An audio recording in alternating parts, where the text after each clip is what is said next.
تو میرا نہیں خیال کہ ڈسکا میں جو ہو گیا سو ہو گیا، ہر جگہ ڈسکا کا الیکشن نہیں ہوتا. یہ جو مسلم لیگ نون کراچی کے حوالے سے دیکھیں سرپرائز بھی آیا کرتے ہیں کبھی. وہ 33 ایئرز یا 30 ایئرز پہلے پاکستان پیپلز پارٹی وہاں سے جیتی بھی ہے. دوسرا یہ ہے کہ اس میں بھی کوئی شک نہیں ہے کہ وہاں پر حکومت ہے پیپلز پارٹی کی، تو اگر وہ جیت گئے ہیں تو آپ برداشت کریں. ویسے بھی مفتیٰ صاحب کی پارٹی تو الیکشن کے خلاف ہے، نہ انہیں الیکشن پسند ہے نہ حکومت پسند ہے. پتہ نہیں پھر کس ووٹ کو وہ کہتے ہیں عزت دے. جو میرا خیال ہے آخری جملہ میرا، وہ اسی ووٹ کو کہتے ہیں عزت دیں جو انہیں ملے. ٹھیک ہے. احسن پیپلز پارٹی کی جیت کوئی حیرت انگیز نہیں لگتی، یا آپ سمجھتے ہیں کہ پیپلز پارٹی کی وہاں اتنی ورکنگ تھی کہ وہ جیت سکتی تھی؟ مجھے پیپلز پارٹی کی جیت سے زیادہ حیرت انگیز طور پر جو مجھے نظر آیا وہ پی ٹی آئی کو لوگوں کے ووٹرز نے ریجیکٹ کر دیا. یہ بڑی ایک اہم بات ہے. اس الیکشن کو اور اس حلقے کے الیکشن کو میں پیپلز پارٹی کی جیت سے زیادہ اس کو ویٹیج دے رہا ہوں کہ پی ٹی آئی بری طرح وہاں پٹی ہے. یہ وہی پی ٹی آئی کے 2018 میں جو پوری سویپ کر رہی تھی، ہر طرف نظر آ رہا تھا. اور کراچی کے اندر تو آپ کو پتہ ہے انہوں نے اچھی خاصی پوزیشن خراب کی تھی پاکستان پیپلز پارٹی کی، اور ایم کے ایم کو اچھے خاصے جنی ہے وہ چنے چبوائے تھے ناکو.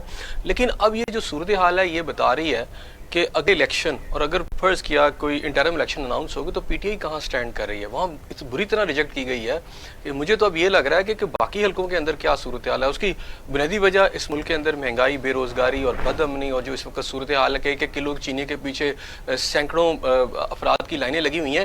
یہ وہ عوامل ہے جسے گورنمنٹ کو پہلے دیکھنا پڑے گا کہ یہ کیا ہو رہا ہے. دوسری بات یہ ہے کہ یہاں ایک جو نیا فینومینا سامنے آیا کہ دیکھیں وہ ایریاز جہاں پی ٹی آئی بڑی اسٹرانگ نظر آ رہی تھی، لگتا تھا کہ چونکہ یہ الیکشن جو ہوتے ہیں عام طور پر ضمنی الیکشن یہ تو ہوتے ہیں گورنمنٹ کے، تو وہاں پی ٹی آئی کا اس طرح پٹنا، اور دو پولیٹیکل پارٹی جو کہ پہلے پی ڈی ایم میں بھی اکٹھی تھی اور اپوزیشن جماعتیں ہیں، اچھا ان کے اندر ایک نئی ہائپ کریٹ ہوگی. ان کی آپس کی ہائپ یہ بتا رہی ہے کہ یہ الیکشن جو ہے یہ دوبارہ سے وہ دو پولیٹیکل پارٹیز کے درمیان جو جنگ اور ایک ہائپ کریٹ ہوتی تھی اور لگتا تھا کہ ملک میں دو ہی بڑی جماعتیں، یہ اس طرف ٹرینڈ جا رہا ہے. کیا آپ سمجھتے ہیں کہ مائنس پی ٹی آئی اب پاکستان کا کوئی پولیٹیکل سین بن سکتا ہے؟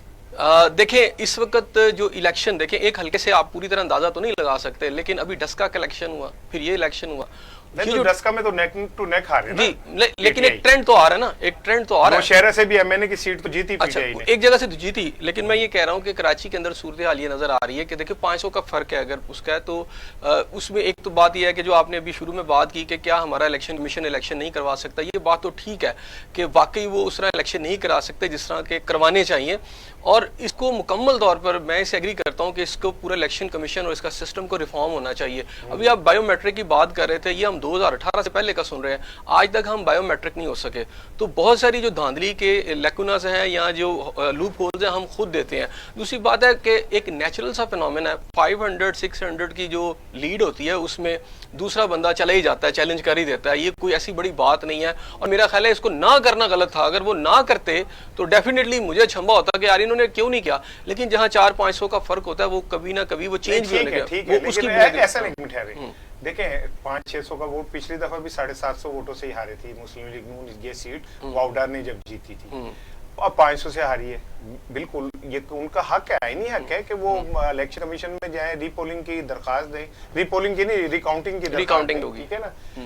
لیکن کسی پارٹی کے جو سربراہان ہیں ان کا یہ کہنا کہ جی بے ایمانی ہو گئی، دھاندلی ہو گئی اور شیر کا شکار اس طرح ممکن نہیں ہے، اور یہ اچھا اس میں ہم مغالطے میں رہے ہیں. اگر آپ کو مریم نواز صاحبہ کی ایک تقریر یاد ہو جب وہ کراچی گئی تھی اور بلاول بھٹو صاحب نے انوائٹ کیا تھا، وہاں انہوں نے واشگاہ پہ بعض میں یہ بات کی تھی کہ آج گورنمنٹ کے ساتھ ہم دونوں پارٹیاں اکٹھی ان کے خلاف جا رہی ہیں، لیکن ہم اکٹھے یہاں پوزیشن تو کر رہے ہیں، لیکن ہو سکتا ہے ہم ایک دوسرے کے آمنے سامنے بھی آئے تو ہم ڈٹ کے ایک دوسرے کا مقابلہ بھی کریں گے. میرا خیال ہے یہ کوئی ایسی چھمبے کی بات نہیں. ٹھیک ہے بالکل آپ ٹھیک ہے. میں اسی میں سے ایک سوال ہے حامد خان، آپ نہیں سمجھتے کہ دیکھیں یہ تو بات انڈرسٹوڈ تھی پہلے ہی کہ جب الیکشن ہوں گے تو نون پیپلز پارٹی اور نون لیگ ایک دوسرے کے مخالف کھڑی ہوں گی، اور نظریاتی طور پہ پولیٹیکلی وہ ان کا حق بھی ہے، لیکن یہ بھی تو طے تھا کہ ہم آئندہ پولیٹیکل ماحول ایسا بنائیں گے جس میں کشیدگی، الزام تراشی اور ایک دوسرے کے اوپر جو ہم ہجو کھینچتے ہیں، جو طنز بازی کرتے ہیں وہ نہیں کریں گے، بلکہ ہم ایک ہیلدی انوائرمنٹ دیں گے. وہ تو ختم ہو گیا پانی کے بلبلے کی طرح. آج بلاول نے جو جملے کہے کہ جی جو نون لیگ کے دوست ہیں انہیں چاہیے کہ وہ تسلیم کریں. انہوں نے تو یہاں تک کہا کہ پاکستان کے سب سے زیادہ سلیکٹڈ کون ہے, پہلا سلیکٹڈ کون ہے یہ بھی مجھے پتا ہے. پھر انہوں نے کہا کہ مجھے یہ بھی پتا ہے کہ پاکستان میں سب سے زیادہ دھاندلی کون جماعت کرتی رہی ہے. یہ تو سیدھی سیدھی فائرنگ ہو گئی. اور مریم صاحبہ نے بھی آگے جواب میں کہا کہ جو شیر کا شکار ہے ایسا ممکن نہیں ہے, اور یہ جو سمجھتے ہیں کہ ہم شکست مان لیں گے ان کی غلط فہمی ہے دس اینڈ دیٹ. تو وہ تو وہی 1990 والی, اور P T I us election کو ہار گئی.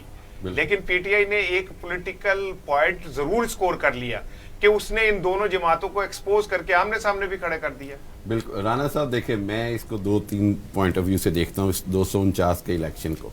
ایک تو بات یہ ہے کہ جو مسلم لیگ نواز اور پی پی پی کا جو ووٹر پی ڈی ایم کی وجہ سے ایک شش و پنج کا شکار ہو گیا تھا, جب ان کو ایک دوسرے کو ڈیفینڈ کرنا پڑ رہا تھا, ایک دوسرے کے جب ان کے ماضی کے کلپس چلائے جاتے تھے ایک دوسرے کے لیڈروں کے, تو اس کی وجہ سے اس کے بعد اس کو کہا جاتا تھا کہ اب آپ مل کے بیٹھ گئے اور اب ان کے کیا جواب ہے. تو اب وہ اسی پوزیشن میں واپس دوبارہ چلے گئے ہیں جس میں انہوں نے جانا بھی تھا, اور بدقسمتی بھی ہے. میں اس کو اس طرح دیکھتا ہوں وہ جو بچپن میں ہم کھیلتے تھے, ہم کہتے تھے تو مارا پھر سے کھیل شروع کرتے ہیں. اس کا مقصد یہ کہ اب جو دونوں پارٹیوں کا ووٹر ہے وہ وہیں پہ اسی جگہ پہ سٹینڈ کر رہا ہے جہاں 80s اور 90s میں سٹینڈ کر رہا تھا. ایک دوسرے پہ الزام تراشی, ایک دوسرے پہ وہ سارے الزامات. ابھی آپ آگے دیکھیے گا, یہ پھر انہوں نے مشرقی پاکستان کے الزامات بھی لانے ہیں, پھر غداری کے بھی الزامات آنے ہیں, بڑے الزامات آنے ہیں. جیسے جیسے یہ اب ایکسپوز ہوتے ہیں, جیسے بلاول نے آج کہہ دیا کہ پاکستان کا پہلا سلیکٹڈ کون ہے, اور بدقسمتی سے ان دونوں پارٹیوں کی قیادت تو موروثی سیاست کا حصہ بنتے بنتے اگلی نسل تک چلی گئی ہے,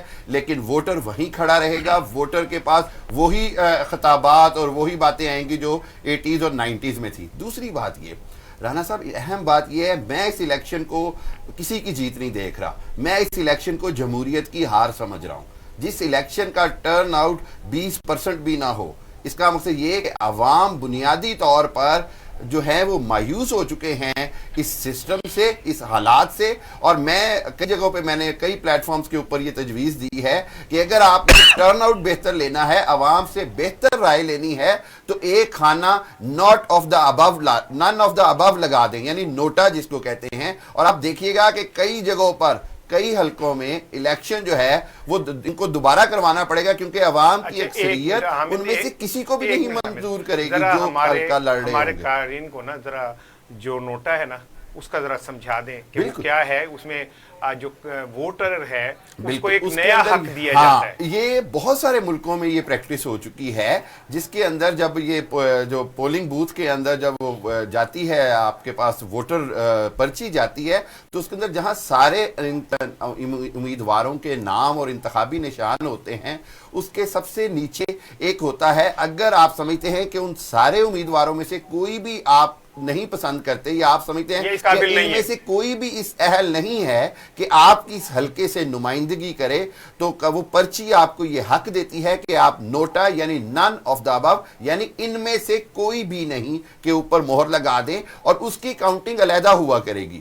اس کا نتیجہ یہ ہے, قانون یہ کہتا ہے کہ اگر نن آف دی ابو سب سے زیادہ ہو جائے گا, یعنی اگر 60% ووٹ ڈلا ہے اور 30% جو ہے لوگوں نے, حلقے کے عوام نے نن آف دی ابو کہہ دیا, یعنی ان میں سے کوئی بھی نہیں, تو اس حلقے میں الیکشن دوبارہ ہوگا. میں یہ جانتا ہوں, اور میرا خیال ہے کہ بہت سارے تجزیہ کار یہ بات سمجھتے ہیں کہ یہ ہمارے یہ جو پولیٹیکل پارٹیز ہیں یہ ان کے لیے سب سے بڑی تھریٹ ہے, ان کو سب سے زیادہ خطرہ ہے. کیوں کہ یہ ان کی پرفارمنس پچھلے کئی سالوں سے اس طرح کیا ہے کہ پاکستان کے اندر, عوام کے اندر اس حوالے سے بڑی مایوسی ہے. اور میرا خیال ہے کہ آپ دیکھیے گا کہ بہت بڑی تعداد میں لوگ کہیں گے, کیونکہ ٹکٹیں کن کو دی جاتی ہیں, الیکٹیبلز کو دی جاتی ہیں ٹکٹیں.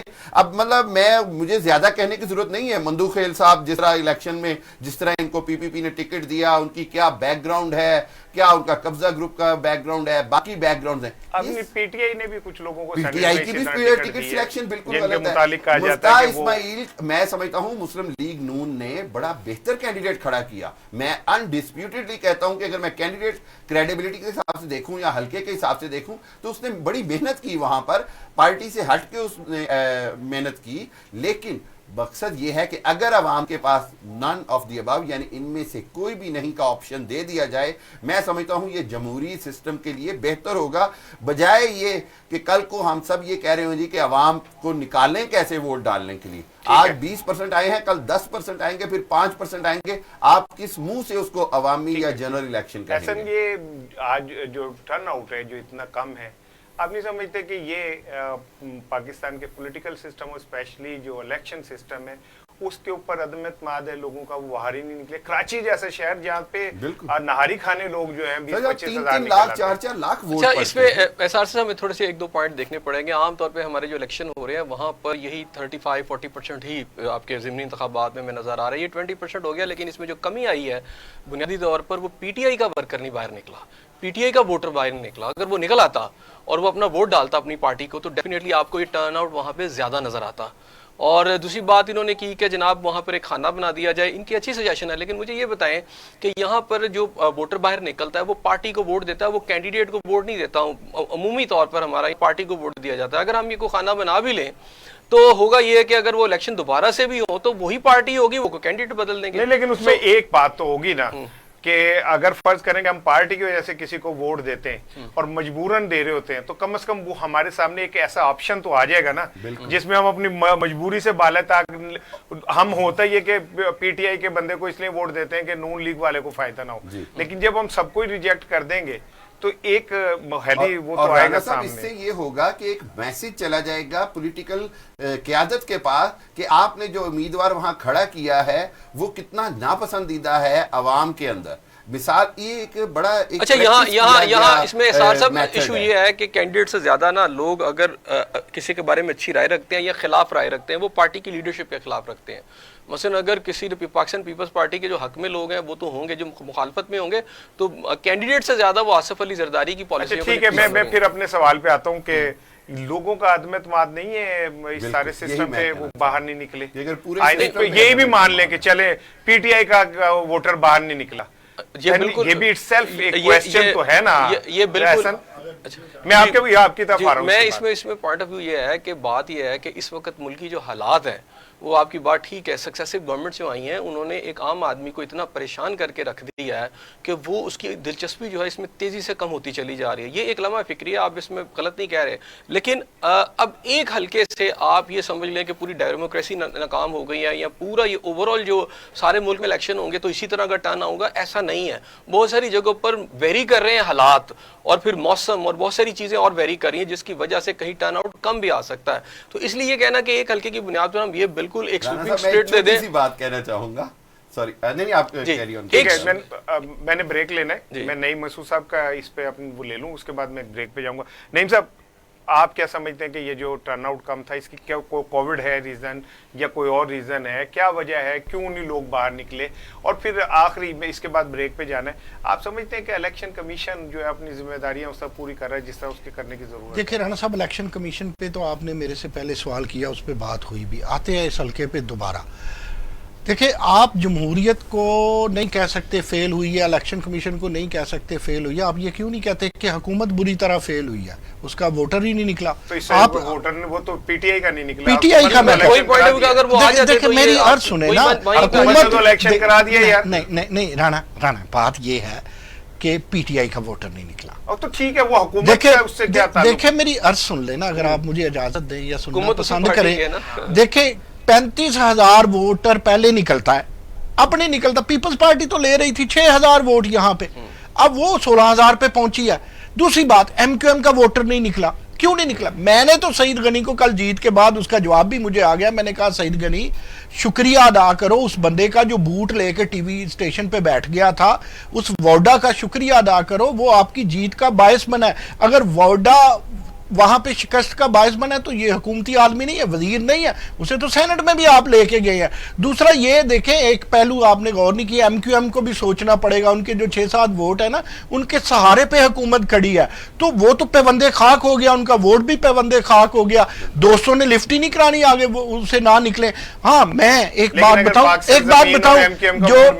جو فرق تو پڑ جانا تھا۔ دیکھیں حامد خان نے ایک بات کی کہ مفتاح بہت، آپ کو پتا ہے کہ نون لیگ سے بہت بڑا بلنڈر یہ ہوا ہے کہ مفتاح بھی اسی طرح اس حلقے کا نہیں تھا جس طرح ووڈا نہیں تھا. ووڈا کہتا تھا میں اس حلقے میں گھر بناؤں گا, جہاں وہ وزیر ہو کے پانی کا وزیر ہو کے پانی بھی نہیں دے سکا. آپ یہ کہیں کوئی, میں کہتا ہوں کہ بڑی سکسیسفل رہی ہے جمہوریت 249 کے رزلٹ پہ. یہ نہیں ہے کہ وہ جیتا ہے مندوخیل, اس لیے نہیں کہہ رہا, اس لیے کہہ رہا ہوں کہ ناراضی کا اظہار کیا ہے پی ٹی آئی کے ووٹر نے. بھائی اگر اچھے بندے عمران خان صاحب نہیں دو گے تو جمہوریت کو ٹھوک دیں گے ہم. ایم کیو ایم والوں کو بھی انہوں نے کہا اگر نہیں دو گے تو ٹھوک دیں گے ہم. پھر یہاں بھی حکومت ناکام ہوئی ہے کہ آپ لوگوں نے پتہ نہیں اسے اس پارٹی کو کال عدم قرار دیا ہے نہیں دیا, اگر دیا ہے تو الیکشن کیسے لڑے ہیں, اگر الیکشن لڑے ہیں تو وہ 30-20 دن کا کیا ہوتا ہے. پیپلز پارٹی نے اتنا سرپرائز دیا, کوئی سوچ بھی نہیں سکتا تھا. ہم تو یہ سمجھ رہے تھے کہ مقابلہ پی ٹی آئی اور نون لیگ میں ہوگا, لیکن پیپلز پارٹی نے بھی بہت بڑا سرپرائز دیا اور تحریک لبیک نے بھی. اب some how media Tehreek Labbaik کو اگنور کر رہا ہے اور اس بات کا اعتراف نہیں کر رہا کہ اس الیکشن کے اندر اگر کوئی دو جماعتوں نے ایک بڑا سرپرائز دیا ہے تو وہ تحریک لبیک اور پیپلز پارٹی ہے. اچھا یہ کیوں ہوا, اس کی کیا وجوہات ہیں, اس پہ ہم بریک سے پہلے بھی بات کر رہے تھے, لیکن میں چاہ رہا ہوں کہ اسی بات کو کنٹینیو کریں. میرے ساتھ لائن پہ موجود ہیں صباح الدین صاحب, سینئر تجزیہ کار ہیں. صباح صاحب السلام علیکم. السلام علیکم ارشاد بھائی. صباح صاحب میں بات کر رہا تھا ابھی یہ کہ پیپلز پارٹی نے 249 میں بڑا سرپرائز دیا. آپ کیا سمجھتے ہیں کہ پی ٹی آئی کا جو ووٹر تھا وہ ناراض ہو گیا, گھر بیٹھ گیا, باہر نہیں نکلا, اس کے پاس کوئی جسٹیفیکیشن نہیں تھی ووٹ ڈالنے کی, یا پیپلز پارٹی نے واقعی اس حلقے کے اندر اپنے آپ کو منوایا؟ کوئی منوانے والی وجہ تو نظر نہیں آ رہی مجھے. میرے خیال میں شاہ بھائی ایک حقیقت کا ہمیں اندازہ کرنا چاہیے, وہ یہ ہے کہ وہ تمام پروجیکٹس یا وہ تمام آپ ایکٹیویٹیز کرتے ہیں جس کا فائدہ گراس روٹ لیول پہ ہوتا ہے, وہ ایسے الیکشن پہ کاؤنٹ کرتے ہیں. ہمارے یہاں ایسے الیکشن جیتتا کون ہے جو گٹر کے ڈھکن لگوا دے, جو گلیاں پکی کروا دے, جو نالیاں پکی کروا دے, جو نلکے لگوا دے. اور اگر آپ یہ کہیں گے کہ جناب ہم نے تو 5,000 ارب کا لون واپس کر دیا ہے, کرنٹ اکاؤنٹ ڈیفیسٹ ہم نے 85% کم کر دیا ہے, 15 کروڑ 87 ارب روپے سے ہم نے کرپشن کو 270 ارب پہ کر دیا ہے, تو سوال ووٹر یہ کرتا ہے کہ میرے گھر کو کیا فائدہ, مجھے کیا فائدہ. تو یہ جو آپ کو ووٹر کا ٹرینڈ نظر آ رہا ہے, ووٹنگ کا ٹرینڈ نظر آ رہا ہے, وہ یہی ہوا ہے کہ پی ٹی آئی کی تمام جو باتیں تھیں اس کا اثر گراس روٹ لیول پر نظر نہیں آیا, یعنی ووٹر سیٹسفائی نہیں ہوا. دوسری طرف یہ ہوتا ہے کہ ظاہر ہے وفاق میں ایک حکومت ہے, وہ پاپولر ڈیسیجنز کرتی ہے, کچھ تو کچھ ان پاپولر ڈیسیجنز کرتی ہے, اور پی ٹی آئی کے معاملے میں بدقسمتی سے ان سے کافی ایسے فیصلے ہوئے ہیں جو عوام میں ان پاپولر رہے. تو یہ بھی ایک فیکٹر ہے. پھر تیسرا دیکھیے کہ وہاں پہ پروونس میں پاکستان پیپلز پارٹی ہے, اور اس حلقے میں جن احباب کی نظر تھی اور ہمارے جس طرح یہاں پہ ایکسپرٹ تجزیہ کار بیٹھے ہوئے ہیں ان کی نظر ہوگی, تو یہ اندازہ تھا کہ یہاں پاکستان پیپلز پارٹی جیتے گی. لیکن یہ اندازہ نہیں تھا کہ پاکستان تحریک انصاف کو اتنا بڑا نقصان ہو جائے گا کہ وہ لاسٹ ٹائم 27% پہ تھی ووٹ لینے میں, اور ابھی وہ گر کے 12% پہ آ گئی ہے. آپ نے درمیان میں تحریک لبیک کی بات کی, تو تحریک لبیک کی جو ووٹ لینے کی اور ووٹ توڑنے کی جو کیپیسٹی ہے اس کو آپ پورے ملک میں کہیں پہ بھی اگنور نہیں کر سکتے. آپ نے پچھلے الیکشن میں بھی دیکھا کہ پنجاب میں تحریک لبیک کی وجہ سے ایک بڑی پارٹی کو کتنا نقصان ہوا, اور اچھے خاصے ووٹ انہوں نے لے لیے. تو اس حلقے میں بھی تحریک لبیک کا آنا یہ انڈیکیٹ کرتا ہے کہ ان کی پاپولیرٹی ہے, ووٹر ان کے لیے نکلے گا. ٹھیک ہے, تو یہ مختصر. ٹھیک ہے, میں نے ایک سوال اور کرنا ہے پھر میں آپ سے اجازت لوں گا. آپ کا ایک خط بڑا پاپولر ہو رہا ہے جو آپ نے بھارتی میڈیا اور بھارتی عوام اور بھارتی بیوروکریٹ اور اسٹیبلشمنٹ کے نام لکھا, اور اس میں بڑی تفصیل سے آپ نے بھارتی میڈیا کو ایڈریس کیا. اس کا کیا رسپانس ہے اور کیا خط میں کیا لکھا آپ نے؟ میں تو انگریزی ذرا میری کمزور ہے تو میں پورا پڑھ نہیں سکا. سر بھائی اصل میں بات یہ ہے کہ جس طرح پاکستان کو اور پاکستانیوں کو انڈین میڈیا نے ڈیمونائز کیا ہوا ہے, جس طرح ہمیں برا بنا کر وہاں کی میجورٹی میں پیش کیا جاتا ہے, اور نہ صرف ہم پاکستانیوں کو بلکہ وہاں جو ہندوستان میں رہنے والے مسلمان ہیں ان کی زندگی مشکل بنائی ہے. کبھی کورونا جہاد، کبھی لو جہاد، کبھی کچھ اور جہاد کے نام پر جس طرح ان کی بے خبری کی جاتی ہے اور مائنورٹیز کی، اس کو ہائی لائٹ کرنا ضروری تھا. ہماری ہمدردیاں بحیثیت انسان ہونے کے اور انسانیت کے ناطے ہماری ہمدردیاں ان کے ساتھ ہیں. ان کے کیجویلٹیز پہ، ان کے استعمال پہ ہمیں بڑا افسوس ہے. لیکن یہاں پہ ایک چھوٹا سا سبق ہمارے لیے بھی ہے کہ وہ 3 ریزنز میں آئیڈینٹیفائی کر پایا ہوں جو ہندوستان میں اس کا وجہ ہے بنی ہے. ایک تو پولیٹیکل تھے جو بدقسمتی سے ہمارے یہاں پہ بھی ہے، یعنی پالیسی جو بنتی ہے اور اس کے ایکشنز میں ٹرانسلیٹ ہونے تک وفاق اور صوبوں کے درمیان جو ڈفرینسز ہوتے ہیں اوپینین کے، ایک تو وہ وجہ تھی. دوسرا وہاں پہ ریلیجیس وجہ تھی کہ انہوں نے اتنا بڑا جو اپریل میں کے دوسرے ہفتے میں جو کمبھ کا میلہ تھا اور جہاں پہ کوئی تقریباً 1 کروڑ یا 2 کروڑ لوگ تو ایسے ہی جمع ہوتے ہیں. دوسری وجہ یہ تھی. اور تیسری وجہ جو ہم پہ بھی اپلائی کرتی ہے وہ ہے کمپلیسنسی، یعنی ہم نے بھی احتیاطیں کرنا چھوڑ دی ہیں. ہم نے یہ سوچا کہ چلو فرسٹ ویو آ گئی تھی تو سیکنڈ ویو بھی ایسے ہی ہوگی. تو اس وجہ سے وہاں پہ بھی جو میں فگرز دیکھ رہا تھا تو کوئی 3,86,000 سے زائد ان کے فریش کیسز اور روزانہ کی بنیاد پر 3-4 ہزار لوگوں کی کیجویلٹیز ہو رہی ہیں. تو میں نے یہ ہائی لائٹ کیا اس خط میں اور اپنی طرف سے پاکستانیوں کی طرف سے ہمدردی کا اظہار کیا، ان کے لیے تعزیت لکھی، لیکن ساتھ ساتھ یہ بھی ان کو ان کے جو ہندو مت کے جو مقدس کتابیں ہیں اس کے اندر سے حوالہ دیتے ہوئے یہ لکھا کہ اگر آپ کسی کے ساتھ جبر کریں گے، ظلم کریں گے جیسے کشمیر میں ہو رہا ہے، تو اللہ تعالیٰ کا سنت جو ہے، قدرت کا سنت، نیچر کی جو لا ہے وہ ضرور عمل میں آتی ہے. اور تو اس پہ ان کو توجہ دینے کی ضرورت ہے. اور حاصل یہ تھا اس پورے خط کا کہ عوام کی جو وہاں پہ پبلک وزڈم ہے that is required to drive جو وہاں کی گورنمنٹ ہے، وہاں کی ملٹری ہے. اور بہت ہم نے خرچے کیے ہیں اسلحے کے اوپر، بہت خرچے کیے ہیں فوج کے اوپر، اور ہم پاکستان میں تو چھوٹا ملک ہونے کی وجہ سے مجبوری میں خرچے کیے ہیں. تو آئیے ہم یہ خرچے کم کریں اور انسانیت کی سروس پہ ان خرچوں کو لگائیں، بجائے کہ ہم ایک دوسرے کو نیچے دکھانے کے لیے ہم جو ہے لوگوں کا ٹیکس پیئرز کا پیسہ ہم ضائع کریں. بہت شکریہ صفاؤدین صاحب، بہت شکریہ. پروفیسر صاحب بریک سے پہلے آپ کی طرف ہی آیا ہوا تھا، وہ بیچ میں بریک آ گئی. اب میں کہہ رہا ہوں چلے انڈیا کے اوپر بھی تھوڑی سی بات کر لیں. تو کیا خیال ہے آپ کا کہ جو بلکہ ایک چیز میں آپ تینوں سے کرنا چاہ رہا ہوں، ایک پاکستان میں ایک ڈیبیٹ اور بھی چل رہی ہے کہ جب پاکستان کی طرف سے آکسیجن بھیجی جاتی ہے، امدادی سرگرمیاں ہوتی ہیں، تو لوگ کہتے ہیں لو جی مقبوضہ کشمیری جو ساڑھے پراواں نوں مار رہے نے تے سارا بھول کے تے پھر وہی کرن ڈے نے. تو ہمیں کہاں اسٹینڈ لینا چاہیے؟ مقبوضہ کشمیر کو یاد رکھنا چاہیے یا انسانیت کو سامنے رکھنا چاہیے، یا ہمیں کہنا چاہیے کہ ٹھیک ہے آپ وہاں پہ برا کر رہے ہیں، یہاں آپ کے ساتھ برا ہو رہا ہے؟ پروفیسر صاحب یور ٹیک، پھر میں اس کے بعد باقی دوستوں سے پوچھوں گا. یعنی مجھے ابھی پہلے اس پہ آکسیجن والے پہ بات کرنی ہے یا جو وقفے سے پہلے آپ نے پوچھا؟ نہیں، پہلے آکسیجن پہ بات کرنی ہے. دیکھیں بات یہ ہے کہ کشمیر میں وہ ظلم کر رہے ہیں، اس میں کوئی شک نہیں ہے. جو آپ کا کویشچن ہے بڑا آبجیکٹیو ٹائپ کے، ہمیں انسانیت کو دیکھنا ہے یا کشمیر کو دیکھنا ہے؟ اٹ صرف کشمیر کو دیکھنا ہے، انسانیت کو دیکھنا ہے، اور انسانیت کو ہم نے پورے بھارت میں، پوری دنیا میں دیکھنا ہے. دیکھیں محسن انسانیت کہا جاتا ہے حضرت صلی اللہ علیہ وسلم کو، تو اس میں انسانیت کو ہم فراموش نہیں کر سکتے. میں تو پھر اسلامک سوشلزم کا قائل ہوں. تو ہمیں وہاں پہ جو بھارت کے لوگ ہیں جو ان کے ہم جتنی مدد کر سکتے ہیں ہمیں اس کی کرنی چاہیے. ہاں جب وہ ہماری طرف ویسے آتے ہیں تو پھر اینٹ کا جواب پتھر سے دینا چاہیے. یعنی وبا کے دور میں میرے منین کیا خیال ہے آپ کا کہ ہمیں کیا کرنا چاہیے؟ دو رائے ہیں کہ جی وہ چونکہ مقبوضہ کشمیر میں ہمارے بہن بھائیوں کے ساتھ ایسا کر رہے ہیں تو ہمیں ان کی کوئی ہیلپ آؤٹ نہیں کرنا چاہیے. اور آپ نے جو بات کی ہے بے شک جو اسلام ہے وہ فلاح کا مذہب ہے اور انسانیت کی فلاح کی بات کرتا ہے، لیکن یہاں یہ سب سے پہلے یہ بات کی جاتی ہے کہ خیرات سب سے پہلے اپنے خواہش و کارت میں دو، وہاں کوئی کمزور ہے اسے دو، رشتہ داروں میں دو، اور پھر ہمسایوں میں اور دیگر، پھر عام لوگوں کی طرف جاؤ.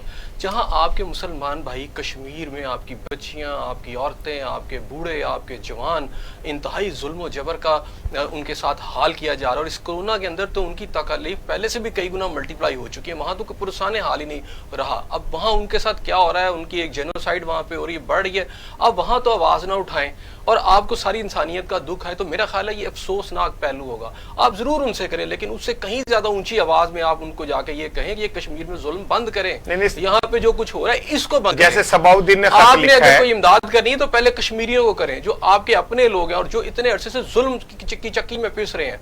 وہاں سے کچھ بچ جائے تو آپ ضرور کریں انڈیا کے ساتھ, میں یہ اس کو روکنے کی بات نہیں کر رہا, لیکن آپ ان کی تکالیف کو جو اس لمحے میں ہمیں بھارت کی مدد کرنی چاہیے یا نہیں؟ میں کہتا ہوں اس لمحے میں ہمیں سب سے زیادہ آواز اٹھانی چاہیے کشمیر کی. آپ کشمیر کے لیے آواز اٹھانا اپنی جگہ پہ, کیا ہمیں بھارت کی مدد کرنی چاہیے؟ کیا ہم نے یہ سوچا کہ کشمیر کے اندر اس وقت کرونا کے کیا حالات ہیں, وہاں بھارت کے اندر جو بھی پالیسی چل رہی ہے اس میں کشمیر کو کتنا مل رہا ہے, وہاں کتنی ادویات کی کمی ہے, کیا ہم نے سوچا وہاں خوراک کی کتنی کمی ہے؟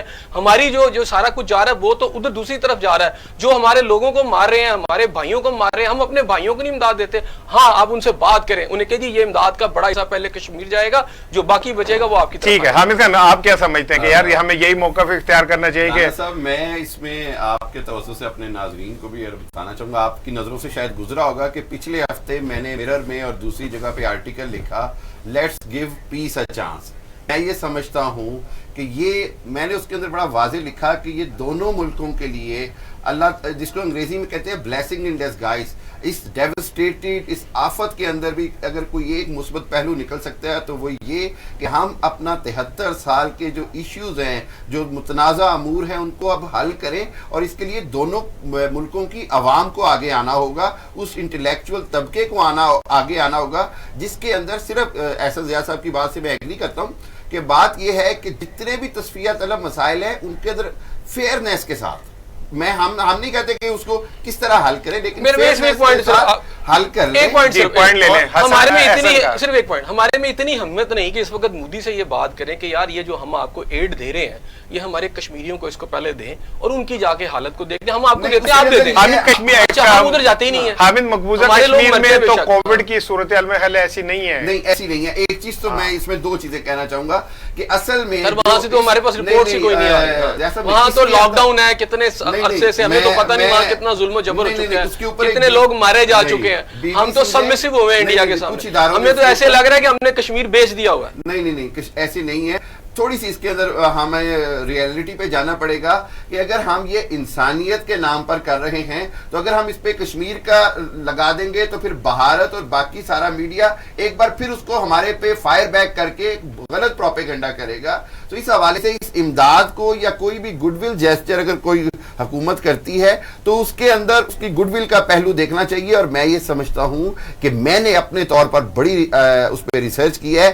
انڈیا کے اندر, انڈین میڈیا کے اندر ایک بڑی مثبت چینج آئی ہے, اللہ کرے یہ قائم رہے, اور وہ یہ کہ ان کے اندر شرمندگی کا عنصر ہے. یہ پاکستان نے اور پاکستان کی حکومت نے کیا اچھا جیسچر پیش کیا ہے. بلکہ ایک ڈاکومنٹری آئی اور انہوں نے کہا کہ امریکہ نے جہاں پر انڈیا پر خام مال, ویکسین کے خام مال کی پابندی لگا دی اتنے برے حالات میں, وہاں پاکستان اپنا ہاتھ بڑھا رہا ہے, چاہے آکسیجن کے حوالے سے ہو یا دوسری اسسٹنس کے حوالے سے.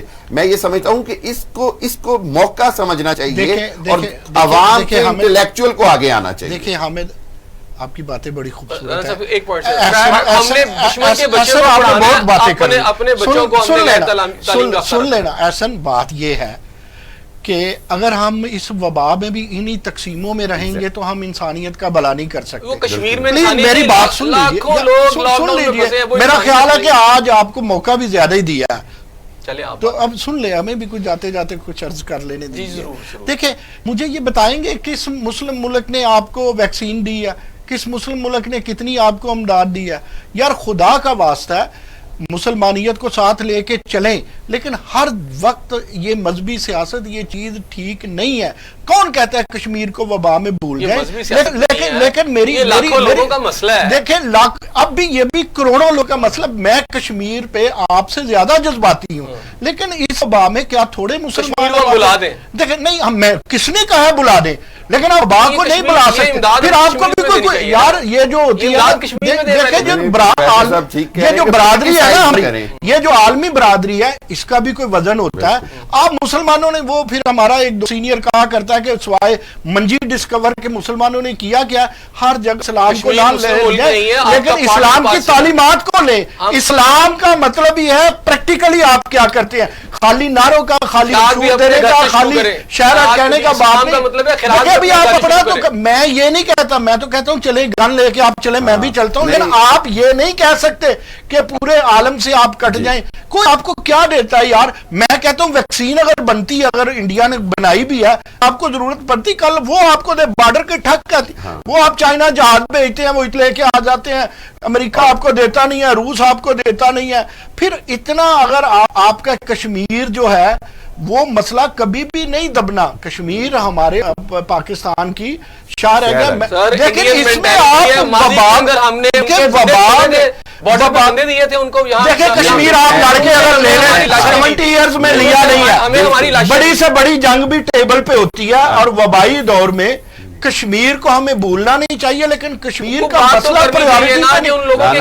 میں صرف یہ کہنا چاہوں گا کہ یہ وقت اگر اس وقت پہ ہم اس کو گڈ ول جیسچر کے طور پر کر رہے ہیں تو یہ بڑے ملکوں میں ہم ٹاپ 10 بڑے ملکوں میں ہم بہت پھنسے ہوئے ہیں. اگر آپ نے ایک بایو ٹیکنالوجیکلی بایولوجیکلی آپ سے بات کروں, ایکو سسٹم کی بات کروں, یہ بارڈر ساتھ ہے. اگر وہ وبا ادھر آ گئی, وہ ویریئنٹ ادھر آ گیا تو بیڑا غرق ہو جائے گا. پھر کشمیر آزاد کرنے والے تو بچے رہنے چاہیے. 20 کروڑ مسلمان انڈیا میں بھی تو ہیں. رانا صاحب کرونا کو ٹیکنیکلی لینا پڑے گا, کرونا کو وبا لینا پڑے گا, کرونا اور جنگ کو اکٹھے ڈسکس نہیں کر سکتے. ایدی والوں نے اگر ایدی فاؤنڈیشن ایک جیسچر شو کیا تو وہ پورے انڈیا کے لیے تھا. میں اس کو جیسچر کے طور پہ. ٹھیک ہے, ایک سوال میں دیکھیں یہاں پہ کہ پاکستان نے جو وہاں پہ آکسیجن بھیجی یا وہ جو بھی بھیجا وہ تو اونٹ کے منہ زیرے سے بھی کم تر ہے, ایک جسچر ہی ہے. لیکن جو ہم نے مائلیج لیا وہ یہ کہ پورا انڈیا آج شرمندہ ہے. یہ بات ٹھیک ہے, اور انڈیا کے اندر باقاعدہ میں نے ہندوؤں کے کلپس دیکھے ہوتے ہوئے معافی مانگتے ہوئے. ہاں مجھے میسیجز آئے میرے, میں حیران تھا. انہوں نے ٹھیک کر دی ہے, دیکھیں حکومت سے ہٹ کے کبھی عوام کا آپ کو دل جیتنا ہوتا ہے. عوام کے اندر ایک شرمندگی کا عنصر پایا گیا ہے. جنہوں نے یہ دیکھا انہوں نے ایکسپیکٹ نہیں کیا تھا کہ عوام پاکستان کی پبلک نے انڈیا کے ساتھ ہمدردی ظاہر کی ہے انسانیت کے نام. میں حکومت کی بات ہماری اپنی پالیسیاں بدلتی رہتی, ہماری اپنی پالیسیاں بدلتی رہتی ہیں. دباؤ عمران کشمیر کی پالیسیاں بدلتے رہتے ہیں. اگر مودی کبھی اپنی پالیسی بدلے گا یا انڈین گورنمنٹ کوئی بھی آنے والی بدلے گی تو وہ عوام کے دباؤ پر بدلے گی. اور اس طرح کا اچھا جیسچر جو ہے وہ آنے حکومتوں پر آپ کے خیال میں یہ اس جیسچر سے کیا کشمیر کے حالات وہ ٹھیک کر اس کے بغیر بھی نہیں ٹھیک ہونے. آپ نے ماضی میں ان کے بندے چھوڑے بارڈر پہ, انہوں نے آپ کو اس کے ریورس میں لاشیں دی. نہیں ایسے نہیں ہوتا. آپ نے ایک ایسا بات بڑی اچھی کی, اصل جو بات آپ کی کریڈیبل تھی وہ یہ تھی کہ ہماری حکومت کشمیر کو بھول گئی ہے. اس بات کو میں مان دوں, آپ کی تو حکومتوں کی پریورٹی کشمیر کے حوالے سے بدلتی. آپ نے کشمیر کے حوالے سے کبھی عدم اعتماد کی تحریک پیش کی ہے قومی اسمبلی میں؟ یہ بات ابھی یار انسانیت کو انسانیت کے نام. عامر خان بہت شکریہ, نعیم مسعود صاحب بہت شکریہ. اور یہ بحث جو ہے وہ ابھی تشنا رہ گئی, لیکن جاتے جاتے میں صرف اتنا کہتا جا رہا ہوں کہ پاکستان نے جو جیسچر دیا اس سے بھارتی میڈیا کے اندر جو شرمندگی پیدا ہوئی اور بھارتی عوام میں جو شرمندگی پیدا ہوئی, وہ میڈیا جو پاکستان میں کووڈ کے اوپر کہہ رہا تھا کہ اب کووڈ ہی پاکستان سے نپٹے گا, آج وہ لوگ معافیا مانگ رہے ہیں, آج وہ پاکستان سے معافیا مانگ رہے ہیں. میں سمجھتا ہوں کہ ملکوں کو اب وہ دور چلے گئے جب جنگوں کے بعد فوج کھڑی کر کے فتح کیا جاتا تھا. اب دور آ گیا ہے کہ آپ لوگوں کے دل جیت لیں, لوگوں کو اپنے ساتھ ملا لیں تو آپ کی بڑی فتح ہے. پاکستانی حکومت کے ایک اچھے اقدام نے بھارتی میڈیا اور بھارتی عوام کے اندر ایک گنجائش پیدا کی, ایک دل جیتا ہے. بہت بڑی سیاسی پولیٹیکل موو ہے. اور رہی جہاں تک کشمیر کی بات, تو کشمیر حکمران چاہیں بھی تو نہیں بھلا سکتے. جب تک یہ 20 کروڑ عوام موجود ہیں کشمیر کبھی بھی نہیں بھلایا جا سکتا, کشمیر کو کبھی بھی ہم نظر انداز نہیں کر سکتے. لیکن ایک سوال جاتے جاتے کہ کیا واقعی ہم کشمیر کے ساتھ بطور قوم اتنے مخلص ہیں؟ کیا حکومت کے اوپر جو ہم الزام دھر رہے ہوتے ہیں, ہم کتنے لوگ ہیں جو روزانہ مقبوضہ کشمیر کے حوالے سے بات کرتے ہیں؟ ہم خود بھی تو بھولتے جا رہے ہیں. اپنا خیال رکھیے گا, انشاءاللہ کل ملاقات ہوگی.